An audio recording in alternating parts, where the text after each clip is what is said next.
नमस्कार दोस्तों। आज हम दीक्षा भगोरे जी की कॉपी को देख रहे हैं। ये MPPSC 2019 में सिलेक्टेड है और हम इनका एथिक्स का पेपर देख रहे हैं। ठीक है। एथिक्स में आप जानते हैं कि 2019 में 20 3 मार्कर आते थे जो सिलेबस से ही आते थे। सबसे पहला 3 मार्कर यहाँ पर दिया गया है। प्लेटो के आदर्श राज्य के 4 स्तंभ बताइए। ठीक है। प्लेटो के आदर्श राज्य के 4 स्तंभ पूछे थे, तो इन्होंने पॉइंट में लिखा है। 1, शासक वर्ग जो दार्शनिक या राजा होता था। दूसरा, उत्पादक वर्ग जो किसान होता था, शिक्षक होता था या श्रमिक होता था। इस तरह से उत्पादन से जुड़े हुए जो लोग होते थे उनको इन्होंने दूसरी कैटेगरी में रखा। तीसरा, व्यापारी वर्ग होता था और चौथा, जनता का सेवक वर्ग होता था। तो इसको हम वर्ण व्यवस्था के रूप में भी देख सकते हैं, जैसे ब्राह्मण, क्षत्रिय, वैश्य और शूद्र। उसी तरह से यहाँ पर 4 वर्गों के बारे में 4 स्तंभ के रूप में बताया गया है। तो सटीक उत्तर था इनका, लेकिन इनको पूरे नंबर यहाँ पर नहीं मिले हैं। ठीक है। इनको यहाँ पर 3 मार्कर पूरे मिलना चाहिए था या 2.5 नंबर मिलना चाहिए था। ठीक है। ग्रीक दार्शनिकों के अनुसार लोकतंत्र के प्रकार बताइए। तो ग्रीक दार्शनिकों के अनुसार 3 तरह के लोकतंत्र है: सामाजिक, आर्थिक और राजनीतिक। ठीक। इन्होंने बिल्कुल अपनी समझ के आधार पर, अपने जो पूर्व अनुमान के आधार पर, या जो अपना ज्ञान था, पढ़ा हुआ था, उसके आधार पर इन्होंने लोकतंत्र को 3 भागों में बांट करके वो ग्रीक दार्शनिकों के अनुसार बता दिया। ठीक है।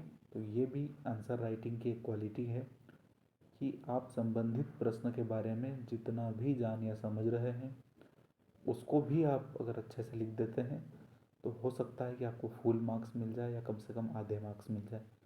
तो छोड़ने की बजाय आपको जितना भी विषय वस्तु का नॉलेज है आप उसको वहाँ पर लिख कर आइए। ठीक है। अगला प्रश्न है आपसे, अनेकांतवाद से क्या आशय है। जो जैन दर्शन का एक सिद्धांत है अनेकांतवाद, इसके बारे में पूछा गया है। तो जैन दर्शन का तत्वमीमांसीय सिद्धांत। ठीक है। तत्वमीमांसीय सिद्धांत का मतलब है कि दार्शनिक सिद्धांत जो होता है कि ईश्वर है या नहीं है, आत्मा है या नहीं है, इस तरह के जो अमूर्त विषय है उसको तत्वमीमांसा के अंतर्गत रखा जाता है। ठीक है। जो वस्तु की सापेक्षता का सिद्धांत है, अर्थात प्रत्येक वस्तु या गुण व्यक्ति दर व्यक्ति भिन्नता रखते हैं। ठीक है। तो आपको एथिक्स के सिलेबस में व्यक्तिगत भिन्नताएं या पर्सनल जो डिफरेंसेस होते हैं वो भी आपके सिलेबस में इंक्लूड किया गया है। तो अनेकांतवाद का जो सिद्धांत है वो भी यही कहता है कि कोई वस्तु किसी एक व्यक्ति के लिए कुछ और हो सकती है और किसी एक व्यक्ति के लिए कुछ, दूसरे व्यक्ति के लिए कुछ और हो सकती है। ठीक है। जैसे कोई अच्छा व्यक्ति, अच्छी आँखों वाला व्यक्ति किसी हाथी को देखेगा तो वो कहेगा ये हाथी की आँखें हैं, ये कान है, ये पूँछ है। लेकिन कोई अंधा व्यक्ति अगर हाथी के कान को पकड़ेगा तो वो कहेगा कि ये सुपड़ा है, पूँछ को पकड़ेगा तो वो कहेगा ये रस्सी है। तो इस तरह से, जैसे ये 9 लिखा है तो अगर कोई व्यक्ति इधर से देख रहा है उसको 9 दिखेगा, कोई उस साइड से देख रहा है तो उसको 6 दिखेगा। तो ये सापेक्षता का सिद्धांत होता है कि कोई भी वस्तु अपने आप में पूर्ण नहीं होती, ये देखने वाले व्यक्ति पर निर्भर करता है कि वो उसे किस तरह से देखता है। ठीक है। अगला प्रश्न आपको, स्वामी दयानंद सरस्वती के कोई 2 रचनाएं पूछी थी। तो कोई 2 रचनाएं पूछी, इन्होंने 3 लिखी, इनको 3 नंबर पूरे मिले हैं। सत्यार्थ प्रकाश, पाखंड खंडन और वेद भाष्य भूमिका। ठीक है। 3 इन्होंने रचनाएं स्वामी दयानंद सरस्वती की पूरी लिखी हैं। ठीक है। अगला प्रश्न, सावित्रीबाई फुले का मानवतावादी सिद्धांत क्या था। तो उनके अनुसार मानव सेवा ही ईश्वर की सेवा है। ठीक है। तो ये बात सावित्रीबाई फुले ने नहीं कही थी, बल्कि ये बात मानव सेवा ईश्वर की सेवा स्वामी विवेकानंद की अवधारणा है, जो उन्होंने दरिद्र नारायण की संकल्पना दी थी। ठीक है, उन्होंने रात्रि विस्मयन विद्यालय व प्रकाल पीड़ितों के लिए रिलीफ केंद्रों की व्यवस्था करवाई। तो ये बात सही है कि जो सावित्रीबाई फुले थी, इन्होंने स्त्रियों को लेकर के या स्त्री शिक्षा को लेकर के काफ़ी प्लेग पीड़ितों के लिए काफ़ी इन्होंने प्रयास किए और काफ़ी सुधारवादी कार्यक्रम भी चलाए थे। ठीक है, मूल्य तटस्थता से आप क्या समझते हैं? तो मूल्य तटस्थता जो होती है, न्यूट्रलिटी जो होती है वैल्यू के सापेक्ष में, वो क्या होती है? तो लक्षित मूल्यों के प्रति अडिग रहना, लक्षित मूल्यों के प्रति अडिग रहना, उनसे विचलित न होना मूल्य तटस्थता है। जैसे सत्यनिष्ठा, वस्तुनिष्ठता, ईमानदारी, ये सब जो है तटस्थता है। ठीक है, तो इसमें भी इन्होंने सटीक रूप से नहीं लिखा है, क्योंकि तटस्थता का मतलब होता है कि किसी भी मामले के पक्ष या विपक्ष में न रहते हुए अपने मूल्यों पर अडिग रहते हुए उसका निर्णय करना। ठीक है, ये मूल्य तटस्थता होती है।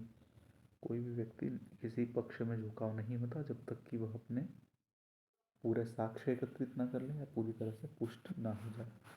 ठीक है, पूर्वाग्रह को परिभाषित कीजिए। तो संज्ञानात्मक पक्ष के अभाव में केवल भावनात्मक पक्ष की उपस्थिति में मनोवैज्ञानिक विषय के प्रति नकारात्मक अभिव्यक्ति जो है वह पूर्वाग्रह है। ठीक है, तो पूर्वाग्रह क्या है?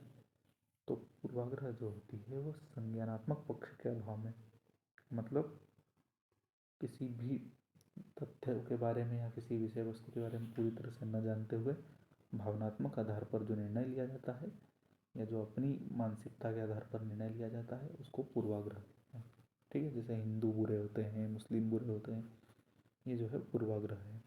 इसमें किसी तथ्य के आधार पर बात नहीं कही गई है, बल्कि भावना के आधार पर बात कही गई है। ठीक है, प्रबोधक संप्रेषण की अवधारणा को समझिए। तो जो प्रबोधक संप्रेषण होता है, परस्यूटिव कम्युनिकेशन होता है, वो क्या होता है? किसी निश्चित उद्देश्य के साथ लक्षित मनोवृत्ति में परिवर्तन का प्रयास प्रबोधन संप्रेषण कहलाता है। सटीक रूप से लिखा है इन्होंने, भारत अभियान द्वारा लोगों को स्वच्छता, मतलब स्वच्छ भारत अभियान के द्वारा लोगों को स्वच्छता हेतु प्रेरित करना। ठीक है, परसुएट करने का मतलब होता है कि अपनी बात मनवाना। कोई व्यक्ति किसी और धारणा के साथ चल रहा हो और उसको अपनी बात को लेकर के, अपनी धारणा को लेकर के अगर मनवाना है तो वो प्रबोधक संप्रेषण के अंतर्गत रखा जाता है। ठीक है, यहाँ पर इन्होंने परिभाषा अच्छी लिखी है, लेकिन एग्जाम्पल और कोई साथ देते तो और अच्छा रहता। ठीक है, जैसे किसी हिंदू व्यक्ति का आस्था के प्रति विश्वास को बढ़ाना या पूजा पाठ में उसे संलग्न करना, इस तरह की चीज़ें इसमें लिखी जा सकती थी। डेनियल गोलमैन के अनुसार सांवेगिक बुद्धिमत्ता को परिभाषित कीजिए। तो डेनियल गोलमैन के अनुसार यहाँ पर जो इमोशनल इंटेलिजेंस है उसको बताना था। ठीक है, तो अपनी एवं दूसरों की भावनाओं को समझना एवं उनको प्रबंधित करना, नियंत्रित करना ही सांवेगिक बुद्धि है। सांवेगिक बुद्धि व्यक्ति के तत्व स्वजागरूकता, आत्मनियमन, सामाजिक दक्षता। तो बहुत अच्छा लिखा है, इनको गुड भी मिला है लेकिन नंबर खाली 2 ही मिला है। अच्छा लिखा है, इनको 3 नंबर देना चाहिए था इसमें। ठीक है, करुणा संवेदना से किस प्रकार भिन्न है? ठीक है, तो करुणा और संवेदना में क्या अंतर है पूछा था। किसी व्यक्ति की स्थिति को उसके परिप्रेक्ष्य में समझने का भाव संवेदना है, जबकि करुणा में हम उस व्यक्ति की मदद करने हेतु तत्पर रहते हैं और करते भी हैं। तो अच्छा लिखा है उन्होंने, इस बात को भी, अंतर को भी बहुत अच्छे से स्पष्ट किया है कि करुणा क्या है और संवेदना क्या है। संवेदना का मतलब होता है कि हम सिर्फ उसको समझते हैं, किसी व्यक्ति के दुख दर्द को, किसी की भावनाओं को समझना जो है संवेदना है, लेकिन उसको कम करने का या उसको खत्म करने का प्रयास करना करुणा के अंतर्गत आता है। ठीक है, तो ये थे इनके 3 मार्कर। Okay, thank you.